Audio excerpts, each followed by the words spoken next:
Om.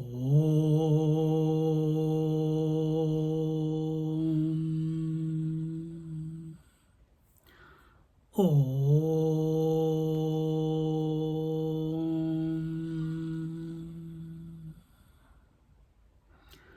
Om.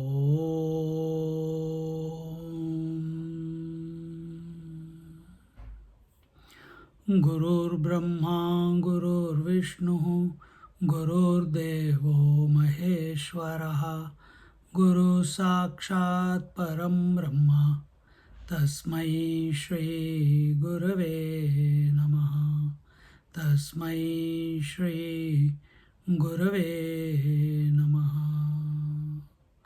Sadashivasamarambham Shankaracharya-madhyamam Asmadacharya-paryantam Vande Guru Paramparam Vande Guru Paramparam Vande Guru Paramparam.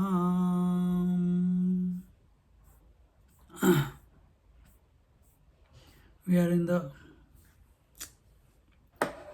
the ninth verse.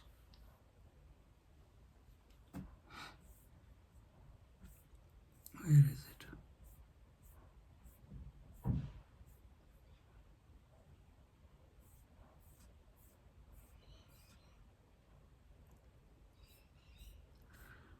Where is it?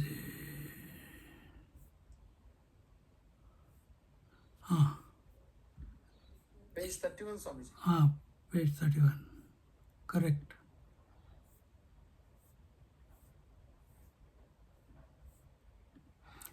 So here we were seeing how the Akshara Tattva is the substratum and the Paravidya was talked about, and in that Paravidya the what do you call, it was told that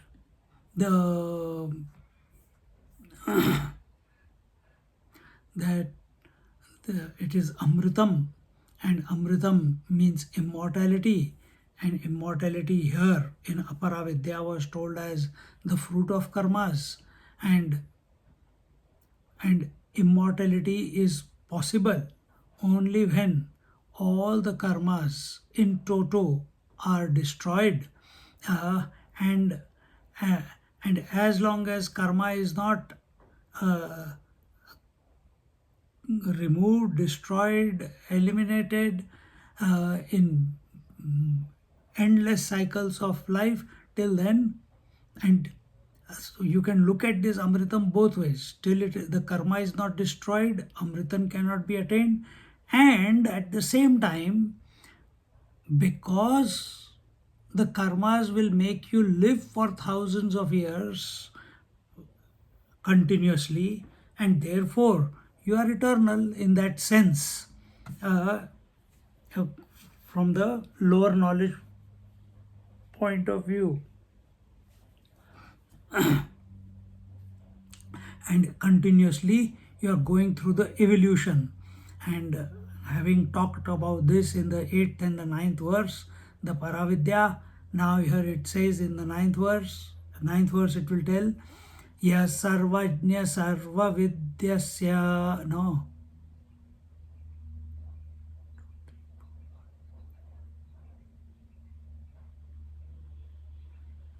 what is the tune? Ya sarvajna sarvaved asya jnanamayam tapaha, correct. Ya sarvajna sarvavet, ya sarvajna sarvavet yasya jnanamayam tapaha, yasya jnanamayam tapaha, tasmadetad brahmanama, tasmadetad brahmanama, rupamannam cha jayate, rupamannam cha jayate. Together, ya sarvajna sarvavet yasya jnanamayam tapaha, tasmadetad brahmanama, rupamannam cha jayate. It says, he from whom or from him, who is Sarvajna. Sarvajna means who is omniscient. Omniscient, knower of what? Everything in general. And Sarvavit, Sarvavit is knowing with specificity. Who is Sarvajna? Okay, let's first tell Sarvajna, Sarvavit, Yasya Jnanamayam Tapaha. And his tapasya is Jnanamaya. It's only by knowledge. Once he decides, and that's it. You will look at it. Tasmad etat Brahma nama. And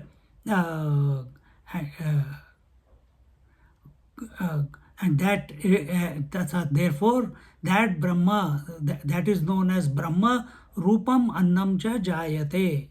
And from it the name, color, Rupa, form, Annam, food, Nama, name, are derived or are born. And in this way, here in this particular verse, in the 9th verse, the Yah word is the most important. And who is this Yah? Is that Akshara Tattva. Who is this Yah? He is that omniscient, immutable, which is beyond thought, beyond comprehension. That is Yah. And when that, so here let's see what the Bhashya says. We'll take it from there. यह उक्त लक्षणः अक्षराख्यः सर्वज्ञः सामान्येन सर्वं जानाति इति सर्वज्ञः. So here it says that Yah, as I already told, is the Akshara Tattva. And who is Sarvajna? Sarvajna is the one who is who has created the world. He is the Ishvara, Sarvajna. How he has created the world? By Ichha Shakti, Jnana Shakti and Kriya Shakti. And also at the same time, that Akshara Tattva is also Sarvavit. Is that what the verse says? Okay, Janati Sarvajna. So that is Ishvara. Sarvajna is Ishvara. Visheshena Sarvam Vetti iti Sarvavit. And at the same time, that Akshara Tattva is also Sarvavit. And what does Sarvavit mean? See, the word Sarvajna and Sarvavit. Sarva is the common. So, who is Ishvara? Who is knowing everything in general. And who is Sarvavit? Sarvavit is the jiva who is knowing everything with specifications. Do they happen in sequence? No, simultaneously. And so Sarvavit jiva is the one who knows everything in detail with specification. And Ishvara, the Sarvajna, he knows everything without specifications. That is in he is non-specific, he knows everything non-specific. Therefore, he is called as Sarvajna. Therefore, Sarvavit, remember these two words, Sarvajna and Sarvavit. Sarvavit is the jiva, Sarvajna is the Ishvara. It refers to Ishvara. See, the jiva also has the Ichha Shakti, Jnana Shakti, Kriya Shakti. All the powers of the ocean are present in the wave also. Similarly, that Ishvara who creates the whole world by his Kriya Shakti, Jnana Shakti, Ichha Shakti, Jnana Shakti and Kriya Shakti, these three powers, these three Shaktis are present in the Jiva also. But the problem is, he is conditioned with identification. Ishvara has, what does it say? Yasya jnanamayam jnana vikaram eva sarvajna lakshanam tapaha nayasa lakshanam tasmad yathoktat sarvajnad etaduktam karya lakshanam brahma hiranya garbhakhyam jayate.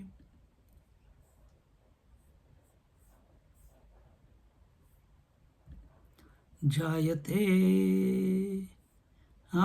So here it says that we will come to that, but let's keep looking at what the Ishvara and Jiva represent. Ishvara has infinite ichha, desire. Ishvara has infinite jnana, knowledge. Ishvara has infinite kriya, activity. Whereas Jiva has all these three in small doses, and also not only small doses but also in limited form, and therefore we can say that Akshara Tattva, he is the you can say he is the governor of the creation as the Ishvara, and he is the governed due to his limitations as Jiva. How long does it take for the Jiva to be the Ishvara? Instantaneously. How? That will be told.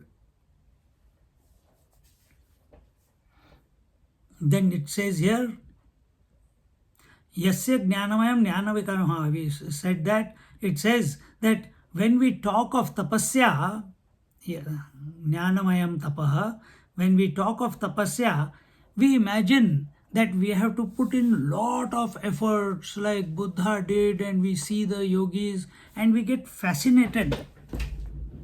We get fascinated by those who are doing the intense tapasya with lot of efforts.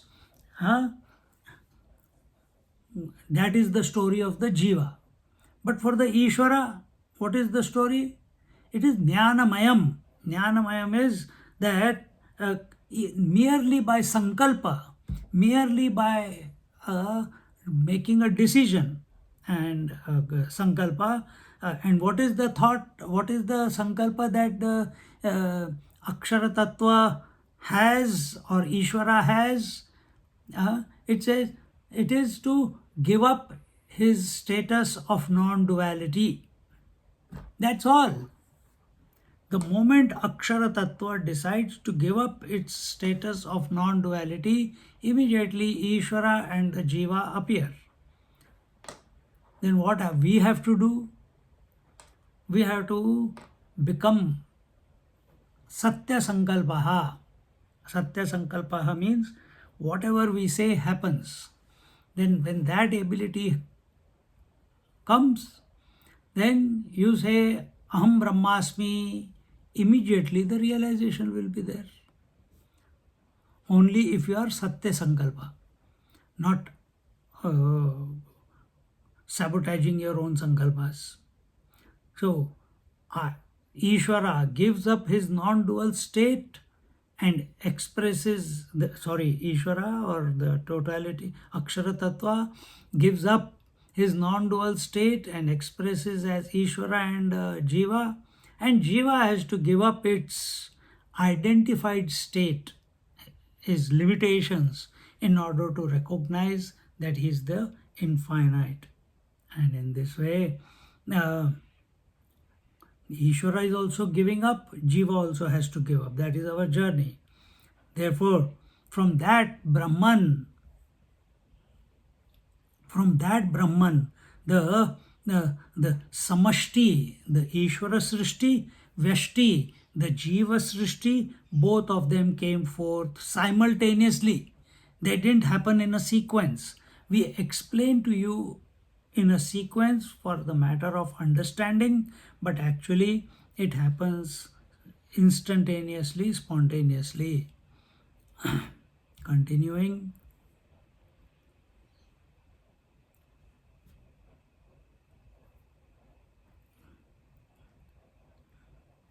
किंच नामासौ देवदत्तो यज्ञदत्त इत्यादि लक्षणम रूपमिदं शुक्लं नीलमित्यादि अन्नं च नीलम इत्यादि अन्नम च व्रीहि यवादि लक्षणम जायते पूर्वांतरोक्त क्रमेण इत्यविरोधः द्रष्टव्यः. Excuse me. Now, after the subtle world is created, the subtle world is the Ishvara Srishti and the Jiva Srishti. What is the, we will explain all this as we go along. Created at the, and where is this subtle world? At the level of Hiranyagarbha. Now, gross world is created, and here, what is the speciality of the gross world? The name and form are separate to each other. What is the speciality of the subtle world? The name and form are both in the mind in the form of thought. In the gross world, name and form are both separate. Name is in your mind, form is in the world, separate. And so, and what about the ultimate? What is the Ishvara? Name and form are one. There is no separation. So,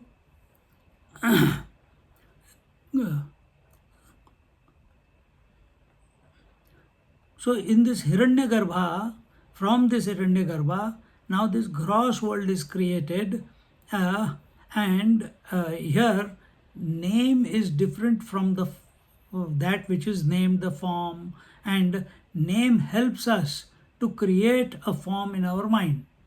Without name, the form cannot be produced in the mind. Why? Name is sound. Sound is the quality of the space, and form is the quality of the fire element. And therefore, that which is lower in the rung, the form, is dependent on the name. Thus, the whole world is nothing but just nama roop, name and form, and nothing else.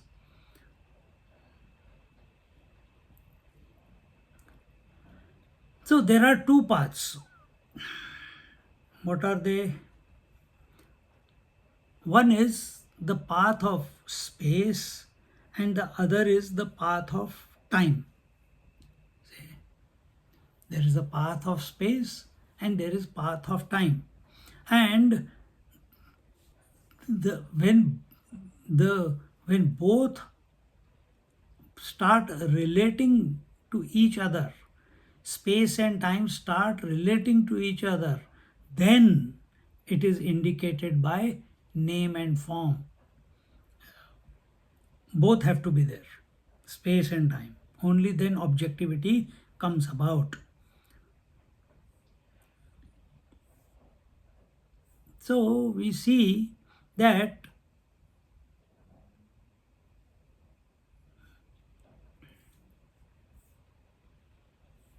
in the waking, there is Bheda Sthiti. Bheda Sthiti, name and form are separate to each other. That is the gross world. In the subtle world, what is the situation? The situation, Bhed Abheda Sthiti. They are separate also, and they are not separate also. They are not separate because they are both thoughts, and they are separate because one is the name and the form. And in the third, that is the dream state. The first was the waking state, the gross state.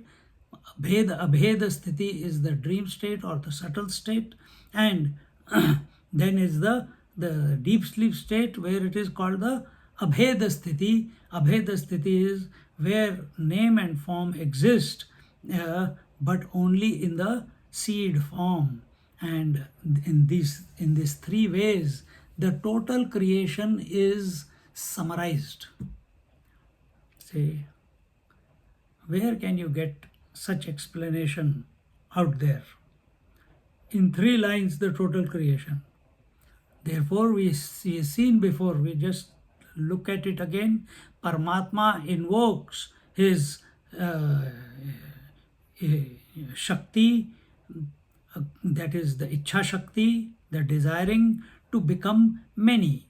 How he invokes his Ichha Shakti? Don't forget, we saw that in the previous verse. By recognizing its presence.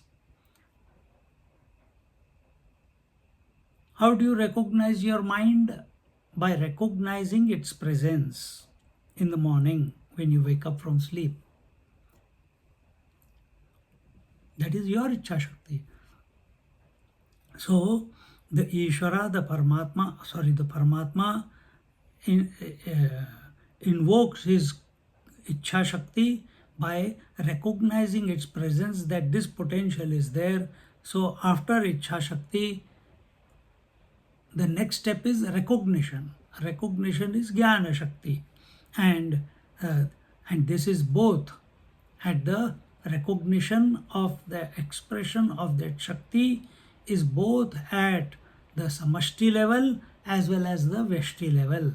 Samashti, the totality level, and vyashti, the individuality level. The individual creation, vyashti, and the total creation, the samashti. And both of these happen simultaneously the moment Ichha Shakti is recognized by the Paramatma.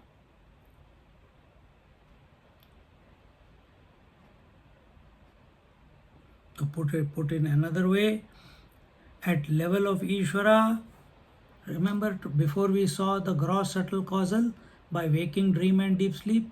Same way here also we are putting different names to it. From the point of from the Ishvara level, the name and form are one.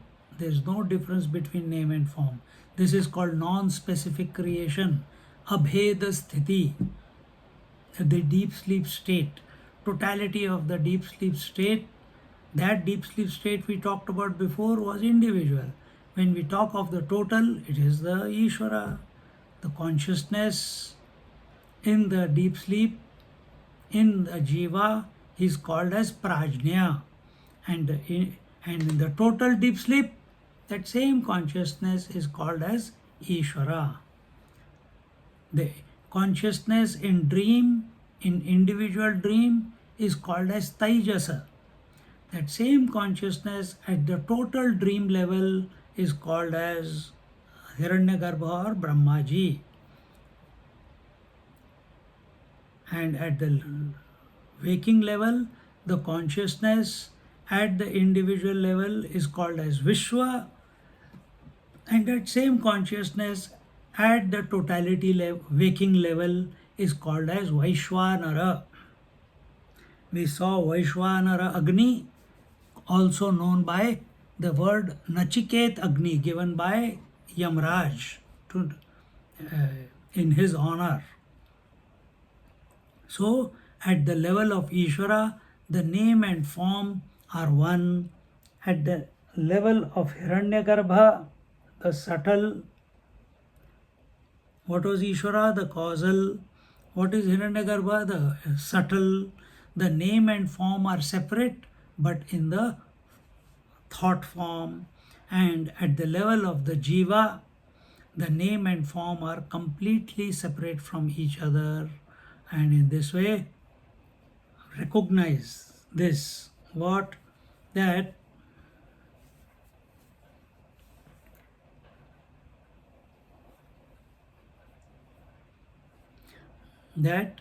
the form,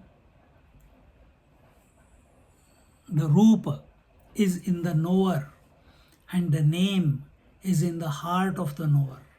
Recognize this.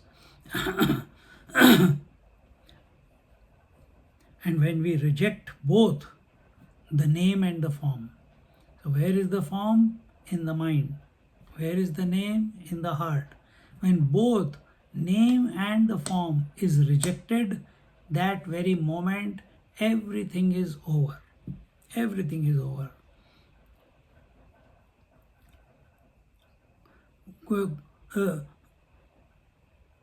we can even put it in this way, that form is objective and the name is subjective. And what we have, and what is realization? Giving up both the objective as well as the subjective. Both the object and the subject, both have to be given up. And when every subject and every object is given up in the mind, or you withdraw from it, that is your destination. You have reached, which you are reaching every day at night when you go to sleep. But we don't recognize it.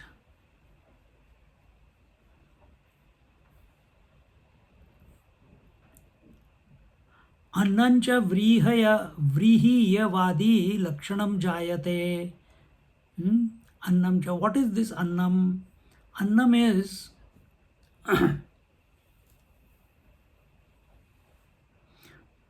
in the waking world, the form is of the object and name is the subject. Now from this, from the form, the anna is created. And what is that anna? The all objectivity. You can talk it as the anna, the pulses, this, that, etc., etc. So a larger understanding of anna would be that whatever thing you assign enjoyment to, that becomes annam. So at this moment, if I am assigning joy to the contemplation on this Upanishad, then this Upanishad has become the anna. If you assign enjoyment on the words of this Upanishad that are coming to you, then that has become the anna. If you assign joy to the rain that is falling outside to cool down the atmosphere, then that rain has become the anna. Anna is become the food. So whatever we assign enjoyment, that is called as the anna. And who is the one who assigns the joy? It is not the Ishvara, it is the jiva. Recognize this. The jiva assigns the enjoyability and not the Ishvara. So if that is the case, then any object in the world plus enjoyability is equal to annam. See? So here it says, Purva mantrokta kramena iti virodho drashtavyaha. That is okay. But here our important point that we have to remember, what I said in the beginning of the verse was, Yaha is the most important word in this whole verse. So throughout the contemplation of this verse, our attention should be on this word Yaha. And what is this Yaha? Yaha is that Akshara Tattva. Yaha is that indivisible Tattva, which as if appears as the samashti and the vyashti, appears as the Ishvara and the jiva, and so forth. Samashti, vyashti can come and go, but the Akshara Tattva never comes and goes. Brahmajis can come and go. You can assign Ishvaratva also to different Someone will call Krishna is the Ishvara, someone will say Brahmaji is the Ishvara, someone will say Shiva is the Ishvara, someone will say Narayana is the Ishvara, someone will say Ganesh is the Ishvara, Subramanyam is the Ishvara, Devi is the Ishwari. All that is good. But Akshara Tattva, the indivisible Tattva, that is the substratum. That is represented by the word Yah out here. He who. And in this way,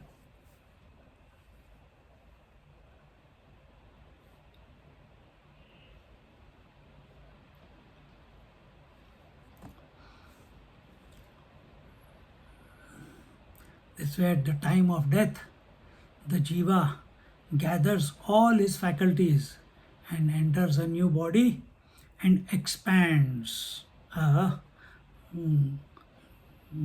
when a jiva is able to control all his faculties, but when a jiva is able to control his faculties, while living, not posthumously, while living, then he is no longer a jiva. If he is able to control, then he is the Ishvara. If he is under the control, then he is the jiva. So these two, Ishvaratva and the Jivatva, are the two channels operating at the same time. They are not independent of each other. Ocean and wave cannot operate separately. I am independent. It is my world. Who says? The wave says. But it is already part of the Ishvara. So Ishvaratva and the Jivatva are the two channels operating at the same time, and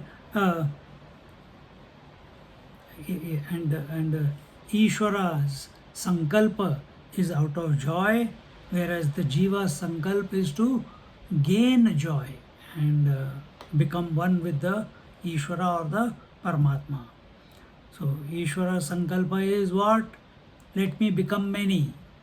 And what is jiva sankalpa? Let me be the one. And he struggles. All that is required is a pure sankalpa. Pure sankalpa is where you have exhausted all your karmas, where all your mana buddhi chitta ahankar have become naught, have become zero, no desires in the mind. At that time, when Brahmasmi thought is thought, that is the sankalpa, immediate realization, even that thought is dropped away, or it leads to the recognition that I have always been the one. And in this way, such people who are continuously giving up their individuality, who are giving up the objectivity, who are wanting to be the one, that is their sankalpa, to be the one with Ishvara or the Paramatma, then such people don't compare and compete with others. Such people are happy in other people's success. And when we are happy in other people's success, then alone true contentment happens. So contentment is not just thinking that I am content. No. Contentment is the result of you coming to the non-dual, coming closer to the non-dual principle. The mind getting absorbed into recognizing that it is the one without a second. And from that, or even conviction for that matter, initially, if that conviction is there and your and you are desireless, comparison less, competition less, ambition less, desire less, then what are you? Samatvam yoga uchyate. You are the observer, you are the witness. Then, then contentment happens, and such people then associate with associate with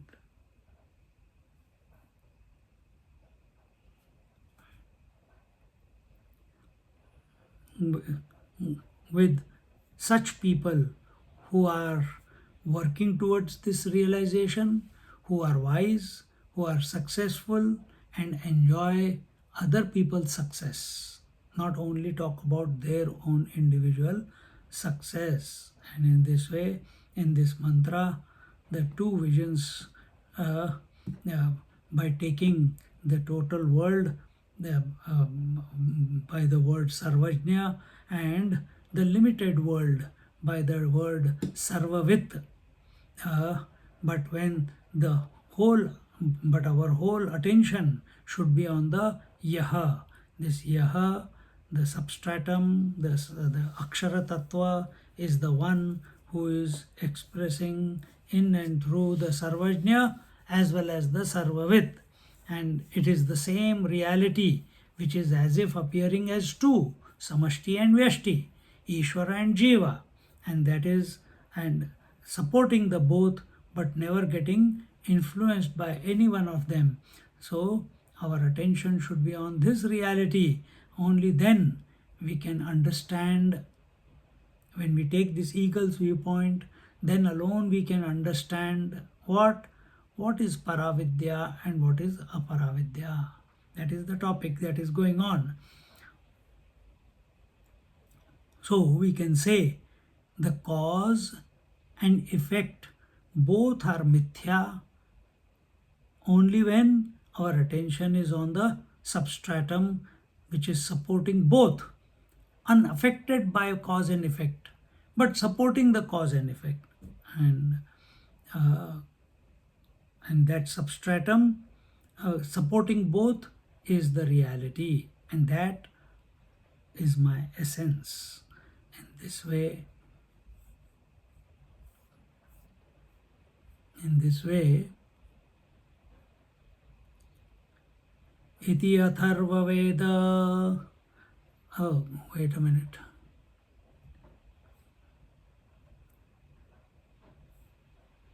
Atharva veda. One moment. इति अथर्ववेद द्वितीय mundakopanishad bhashye prathama mundake prathama khandaha. With this we conclude the first mundaka, and in the first mundaka, the first part that we have concluded. Now we enter into the Dvitiya Khanda, second chapter in the first mundaka. And here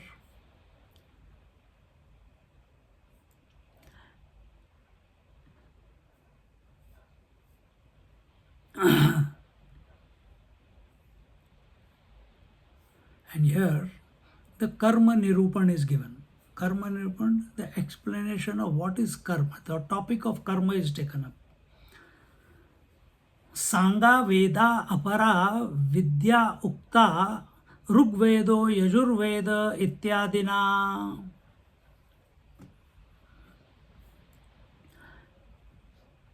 Yattad Adreshyam Ityadina Nama Rupam Annam Cha Jayata Iti Antena Granthena Ukta Lakshanam Aksharam Yaya Vidyaya Adhigamyata Iti Paravidya Savisheshanokta. So here he says that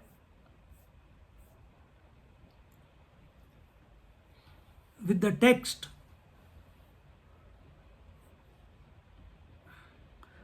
Sangaveda Apara Vidya Ukta Rugvedo Yajurveda Ityadina. The text starting with Rig Veda, Yajur Veda, etc., it has been said that the Vedas, they constitute, with their explanations, they give the lower knowledge. What does that mean? That all the Vedas, they are part of the Apara Vidya. They are not the Paravidya. Very important.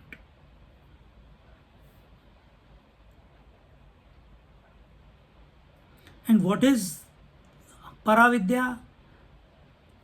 That higher, this is the lower knowledge, Apara Paravidya is the higher knowledge. And what is that higher knowledge? That higher knowledge with its attributes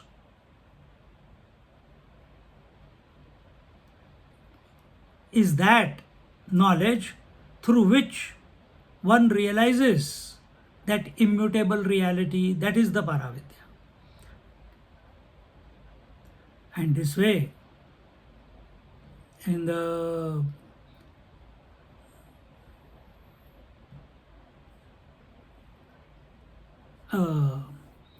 anga, sangas, sa anga means the shadanga, the 6 angas of the Vedas, plus the 4 Vedas, as we said, is called as the Apara Vidya. And last chapter we saw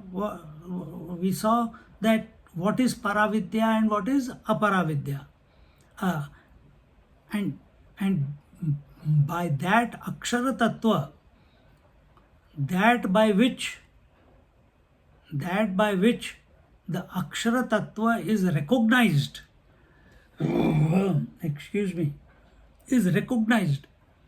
is not Aparavidya, it is Paravidya. It is through Paravidya that the Akshara Tattva is recognized.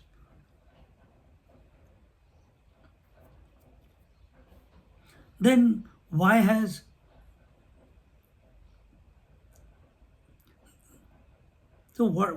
we are talking about Paravidya and Aparavidya? We are talking about Paravidya and Aparavidya because it is for us to understand, it is for the student to understand what is the difference between the Para and the Apara. Many times in the worldly level we can think that Apara is the Vidya, knowledge about the world. Para is the knowledge about the self. But here we are going beyond that. World is not just outside your senses. The world is also in your mind. The world is also in the conviction that jiva, Ishvara and Jagat, they exist. This is Apara Vidya. Jiva, Jagat, Ishvara is Apara Vidya. What is Paravidya? That by which you can come to know that immutable reality. How will you come to know? Is the Jagat going to make you know the immutable reality, Akshara Tattva? Is the Jiva going to come to realize the Akshara Tattva? Is the Ishvara going to make you realize the Ishvara Tattva? No. Then what? Akshara Tattva knows itself. It is not dependent on anyone. So when the Jiva recognizes through proper inquiry that the essence is nothing but that Akshara Tattva, then all knowledge of the Jiv, Jagat, Ishvara is left on the wayside. Then you are abiding in, he has become one with what he started for. His mumukshutva is for that. Therefore, so here Paravidya doesn't become the word knowledge. Paravidya is the ultimate knowledge, which is unstruck knowledge, which is not objective knowledge. It cannot be compared to anything. It cannot be. Can you compare the self with anyone else? Can you talk about the self? We say yato vacho nivartante aprapya manasa saha. Self is that which cannot be illumined by the words and it cannot be comprehended by the mind. So what is that? I know I am. Why only go up to the self? Even the mind. Have you seen the mind? Have you objectified the mind? Have you seen it separate to you? No. So Paravidya is only for moksha. Paravidya is not for achieving anything in this world.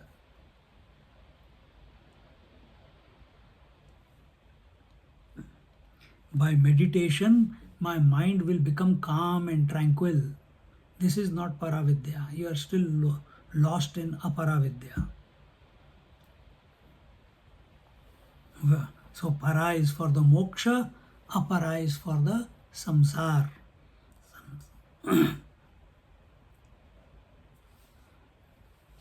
So in the previous chapter, from the 6th to the 9th verse, from the 6th to the 9th verse, the Paravidya was given. Now we begin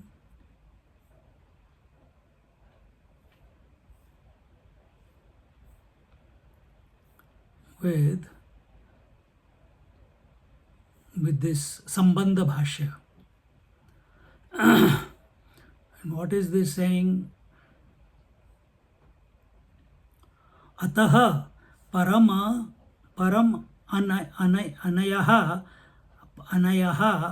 vidyayor vishayo vivektavyau samsara mokshavit yuttaro grantha arabhyate. So here, same what I just said, that the Apara Vidya is for the samsar and Ataha means therefore, and Paravidya is for the purpose of moksha. Tatra Aparavidya Vishayah Kartradi Sadhana Kriyafala Bheda Rupaha Sansarah Anadihi Anantaha Dukkha Swarupatvad Dhatavyah Pratyekam Shariribhi Samastyena Nadi Stotrovad Avyavacheda Rupa Sambandha Tad Upashama Lakshanaha Mokshaha Paravidya Paravidya Vishayo Anadyantaha Ajaraha Amaraha Amritaha Abhayaha Shuddhaha Prasannaha Swatma Pratishtha Lakshanaha Paramanandaha Advayaha Iti. How beautiful. So here he says that Tatra Paravidya Avishayaha Kartradi Sadhana Kriya Phalabheda Rupaha. So here he says, of these two Vidyas, we have spoken of the Apara Vidya. This Apara Vidya operates in the field of seer, seen, seeing, doer, done, doing, and experiencer, experienced, experiencing, etc. All these triputis and the different karmas and attainment of different worlds.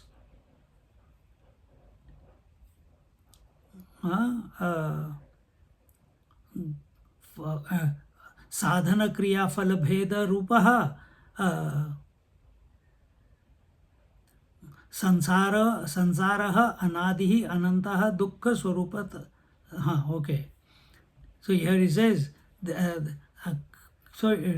Apara Vidya, we have already talked about Paravidya. Now Apara Vidya, as we said, it operates at the level of the triputis, and if you are thinking of the truth by a thought, then you are in Apara Vidya. Very, very subtle point. If you catch it, good. and the the different karmas and attainment of the phala of the karmas, and that is the different worlds, etc. This is the samsar, and this samsar is anadi. Anadi meaning that which has no beginning. Why it is beginningless? Because we don't know when it began. And this samsara is also ananta. We don't know when it is going to end. We don't know when it is going to end. It is not perceived by us, it is not known by us when is the end. And therefore, this the not knowing of this samsara, when it began and when it will conclude, brings about dukkha. And that's what was told here. It said, anantaha sansaraha anadi anantaha dukkha swarupatvad dhatavyah pratyekam shariribihi. See? And that brings about the misery, it brings about the dukkha. And that which brings about misery in our life is worthy of rejection.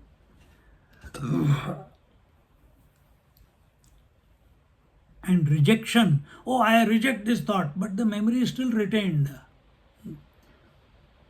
No, reject without a trace of memory.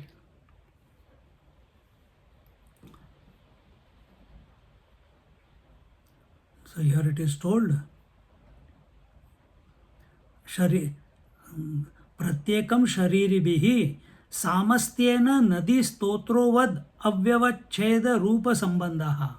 So this samsar, although it is constantly changing, the world is changing, the day nights are changing, this waking dream deep sleep are changing, the body is changing, breath is changing, thoughts are changing, emotions are changing, convictions changing. Although everything is continuously changing, but we perceive it as the same. The example given here is just like a river. River is continuously changing, but we look at the changing waters. You are never seeing the same waters, but you think it is a river. It is the same river. Exactly the same way, this river of life, which is continuously changing, but we perceive it as the same. Tad upashama lakshanaha moksha paravidya avishayo anadi anantah ajara amara amrito bhaya shuddha prasanna swatma pratishtha lakshana paramananda advaya iti. And therefore this is the subject matter of the Paravidya, where sansar. And what is this subject matter of Paravidya? Paravidya is where the topic of sansar is completely absent. Not even a trace of it. We said that before. And therefore, this when sansar is absent, what is left behind or what is there instead is this anadi, ananta, ajara. Anadi is beginningless, ananta is endless, ajara, amara, amrita, abhaya, shuddha, prasanna, swatma pratisthita, paramananda, advaya. And this is what is to be achieved through Paravidya. This is what is to be achieved. Now it doesn't mean that you have to go and keep listening to the words again and again. Word can be ananta, but you have to realize that the substratum, the essence is ananta. Ajara, amara, immortal, unborn, undecaying. Amrita, immortality, abhaya, fearless, shuddha, pure, prasanna, always blissful, swa atma pratisthita, established in the soul, in the self, by itself, not because of something. And therefore, it is of the nature of Paramananda. And therefore, it is Advaya, it is non-dual, and that I am. This has to be realized through the Paravidya without a thought. This is your nature. All these adjectives that were taken, that is your true nature. That is not which you have forgotten. No, you are still that. You are still that. All you have to do is empty yourself of the samsara. And that will, what is your nature will automatically shine forth. This is to be achieved through the Paravidya. Purvatavad Apara Vidyaya Vishaya Pradarsanartham Arambaha.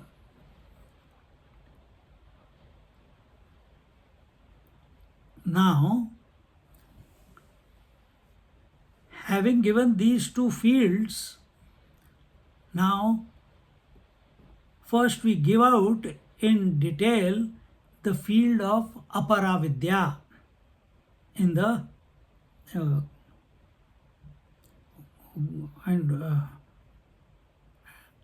in this first mantra. Why do we give the Apara Vidya in the first mantra? Because when we realize Apara Vidya, the changing knowledge, like that river, perceived as the same but is continuously changing, is dukkha swarupa.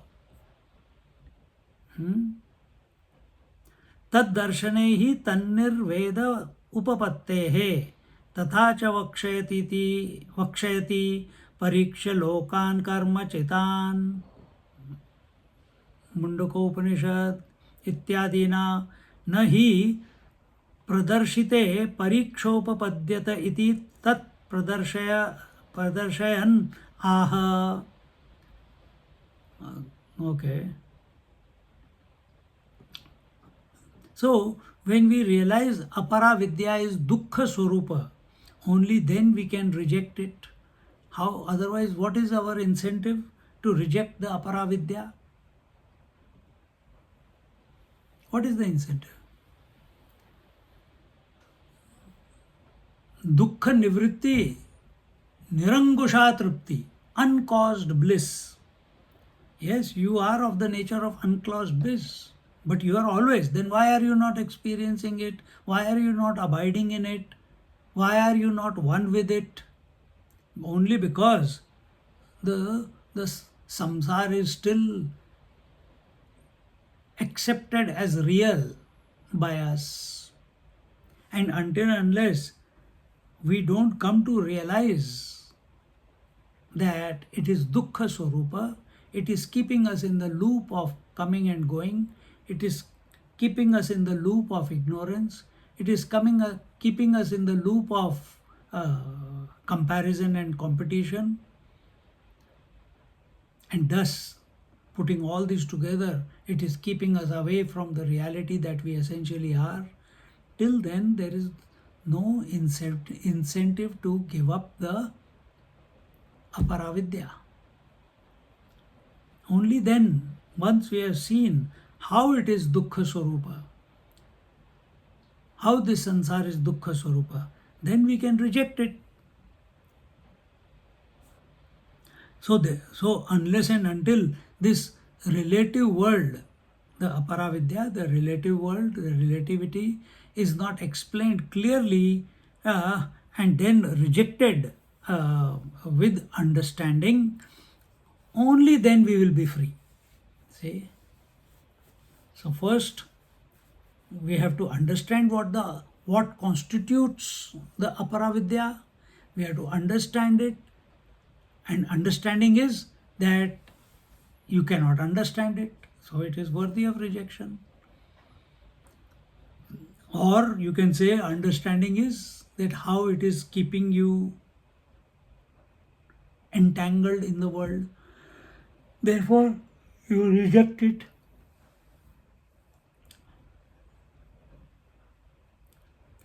When we reject Apara Vidya with understanding, then it is healthy.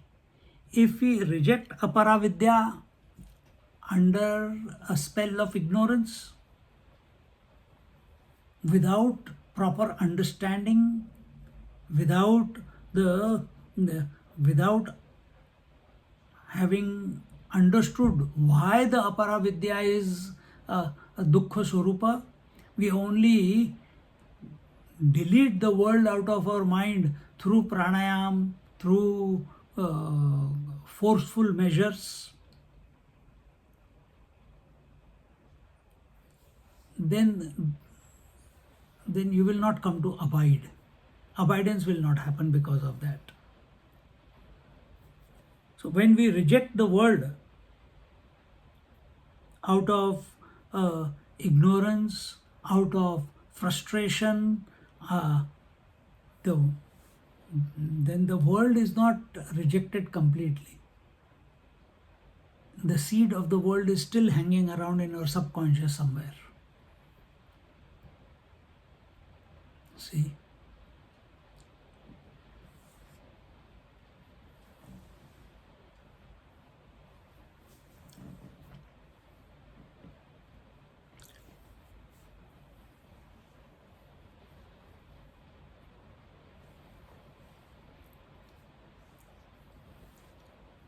So what are the achievements?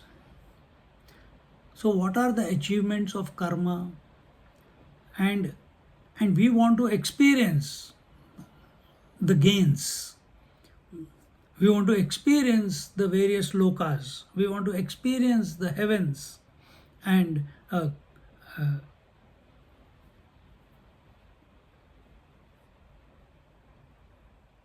that is the result of the karma.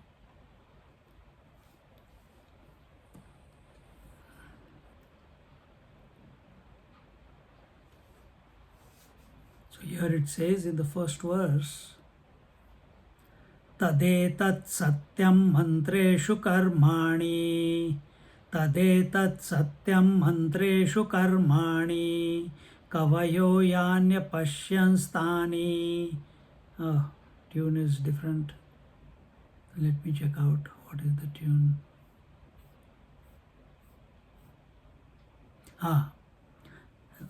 Begin like this.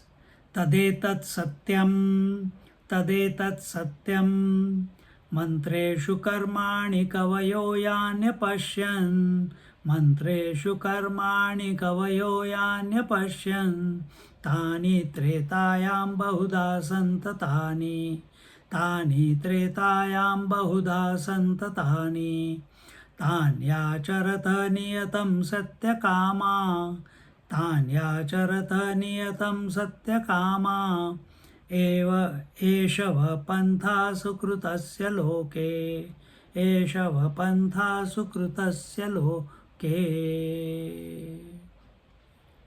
So,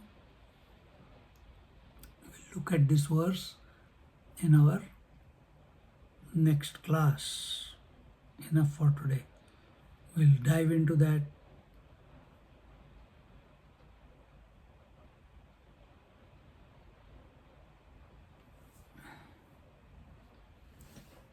Into the karma and what is Apara Vidya with the first verse in our next class. Om Purnamada Purnamidam Purnat Purnamudachyate Purnasya Purnamadaya Purnamevavashishyate. Om Shanti Shanti Shanti. Hari Om. Shri Gurubhyo Namaha. Hari Om.